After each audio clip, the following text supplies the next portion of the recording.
Bonjour à tous et bienvenue dans cette nouvelle vidéo, je suis Nico et vous êtes bien sur la chaîne de Global Fit Concept. Aujourd'hui je voudrais voir avec vous les différences qu'il y a entre les différents sports de force utilisant des poids et haltères, parce que très souvent les gens confondent ces différents sports et beaucoup de préjugés se font alors qu'il n'y a pas lieu d'en avoir. Dire que tous les sports utilisant des poids haltères seront les mêmes, ce serait dire la même chose que le foot c'est la même chose que le handball, parce qu'on y utilise un ballon et un goal. Et c'est totalement faux.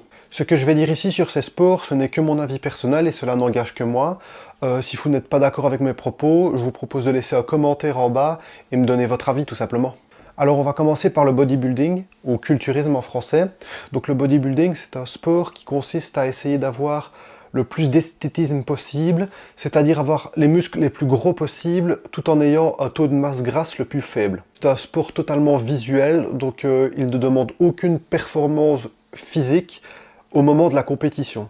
Durant les compétitions, les athlètes sont jugés sur différents critères comme la symétrie, leur ligne générale, la masse musculaire et leur niveau de sèche. Durant ces concours, il existe différentes catégories dans lesquelles les athlètes peuvent participer, comme par exemple les plus connus, Men's Physique, Classic Physique ou Bodybuilding. Pour le bodybuilder, la charge importe peu. S'il suffisait de 5 kg pour développer ses pectoraux, le bodybuilder utiliserait simplement 5 kg.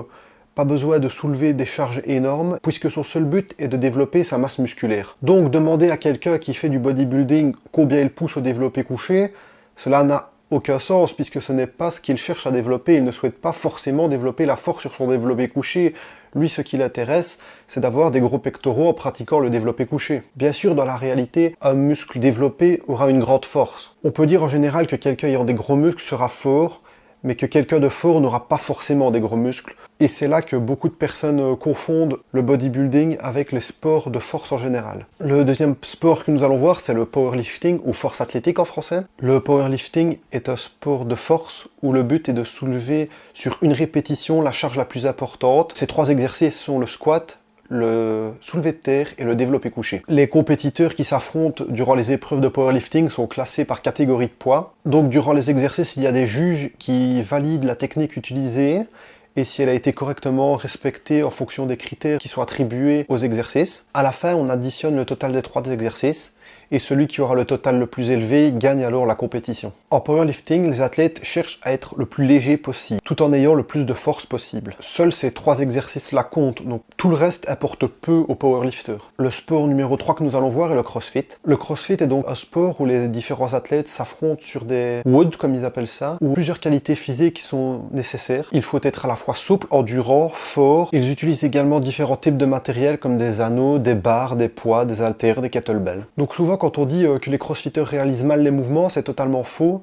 parce que eux, ils ne cherchent pas forcément à travailler leurs muscles, ils cherchent à travailler le mouvement, à être le plus efficace possible. Par exemple, sur les tractions, on les voit souvent se balancer comme ça, et on dit que c'est de très laid de traction. Ils font juste ça pour être le plus efficace possible, et de cette manière, ils pourront réaliser plus de traction en étant moins fatigués. Le quatrième sport est le strongman. Donc c'est un sport de force absolue ici, étant donné que les athlètes n'ont pas de catégorie de poids, tout le monde s'affronte sur la même épreuve, à l'opposé du powerlifting, qui est considéré comme un sport de force relative, car les athlètes sont catégorisés en fonction de leur poids. Donc en strongman, le poids de l'athlète n'a aucune importance sur sa catégorie puisqu'il n'y en a pas. C'est pour ça qu'on voit toujours des strongmen vraiment énormes, parce que autant être lourd, autant l'être au maximum et le plus fort possible. Ensuite, c'est l'haltérophilie qui vient, donc c'est le seul sport qui est olympique dans la liste. Les haltérophiles sont également classés en fonction de leur poids. Ici, ils se défient sur deux exercices, l'épaulé jeté et l'arraché. Le but est aussi ici de réaliser la meilleure performance possible sur une seule répétition. En autre sport, le poids 6, j'ai personnellement mis le fitness. Je mets le fitness dans une catégorie à part, car pour moi, le fitness,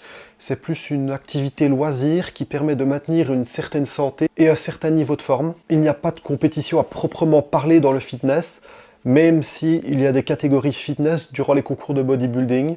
Mais pour moi, le fitness, c'est plus dédié à monsieur et madame tout le monde qui souhaitent simplement entretenir sa forme. Et en dernier, j'ai mis la préparation physique. Le but de la préparation physique est d'utiliser la musculation pour s'améliorer dans d'autres sports. Par exemple, un sprinter sur 100 mètres va réaliser des squats pour améliorer son explosivité lors du départ des starting blocks. Donc ici, la musculation est une aide au sport et pas le sport à proprement parler. Voilà, pour conclure, on peut bien sûr dire qu'on n'appartient pas forcément à une seule catégorie. On peut bien sûr en faire plusieurs. Par exemple, quelqu'un souhaitant améliorer son physique et en même temps sa force saura en même temps par exemple dans la catégorie bodybuilding et la catégorie powerlifting. Le but principal de cette vidéo était notamment d'expliquer qu'il ne faut pas confondre tous les sports utilisant des poids et haltères. Encore une fois, dire qu'un bodybuilder a du faux muscle parce que tout simplement quelqu'un de moins musclé est plus fort que lui est totalement faux. Chacun a son sport et développe les capacités nécessaires à ce sport. Un bodybuilder veut des plus gros muscles, un powerlifter veut être plus fort, et celui qui pratique du fitness veut tout simplement se sentir bien dans sa peau. Donc voilà, c'est la fin de la vidéo. Si vous avez aimé, n'hésitez pas à laisser un pouce bleu sous la vidéo, de me laisser un commentaire, et à la prochaine. Ciao!